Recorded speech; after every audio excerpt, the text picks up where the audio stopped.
জেলখানায় যখন ছিলাম, জেলখানায় থাকার পরে ওর ভিতরে আবার দোকান আসে, দোকান থেকে একটা মাল নিয়ে এসেছি।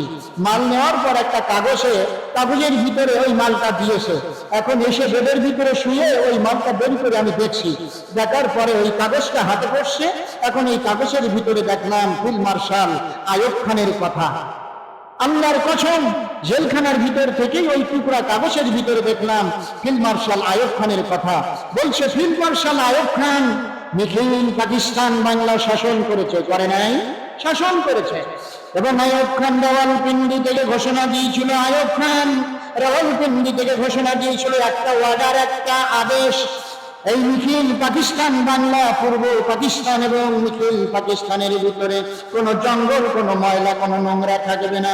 বনবাদার জঙ্গল সারগাটা পর্যন্ত সাফ হয়ে যাবে। জোরে বলেন ঠিক কি না? আদেশ করেছিল রাওয়ালপিন্ডি থেকে।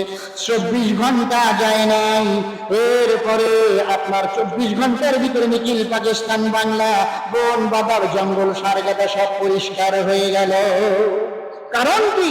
ওই রাওয়ালপিন্ডি থেকে field marshal Ayub Khan president ঘোষণা দিচ্ছে, যদি এই অর্ডার যদি কেউ ফলো না করে তাহলে চাকরি চলে যাবে, জেল হবে, জরিমানা হবে। তাহলে জেল, জরিমানা, চাকরির ভয় তো সবাই আসে না?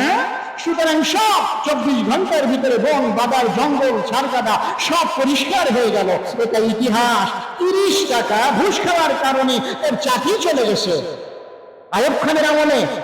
আইয়ুব খান যখন কোন জায়গায় মিটিং করত, তখন করাচি থেকে দিল্লি এই বিশাল, এই বড় রাস্তা, বড় প্রশস্ত রাস্তা, 6 লাইন 7 লেনের রাস্তা, দুই ধারে হাজার হাজার আর্মি দাঁড়িয়ে যেত। আর মাঝখান দিয়ে আইয়ুব খান আসতো আর বিউগল বাজিয়ে, তোপধ্বনি দিয়ে, তোপধ্বনি বোঝেন, বিউগল বাজিয়ে তোপধ্বনি দিয়ে তাকে মঞ্চে নিয়ে তাকে আসন দেওয়া হতো। তিনি মিটিং করে আবার চলে যেতেন। সেনা প্রধানরা তাকে কর্নিশ করত। তাই বলছে রাওয়ালপিন্ডি থেকে ঘোষণা দিত ফিল্ড মার্শাল আইয়ুব খান, এই পৃথিবীতে সেনা প্রধান কেউ এই ফিল্ড মার্শাল আইয়ুব খান উপাধি পায় নাই। একমাত্র আপনার সেনা প্রধান হিসাবে ফিল্ড মার্শাল উপাধি পেয়েছিল আপনার আইয়ুব খান। সুবহানাল্লাহ বলেন। এই আইয়ুব খানের কত শক্তি, কত বাদশা, কত শক্তি! চাকরি চলে যাবে অর্ডার না মানলে।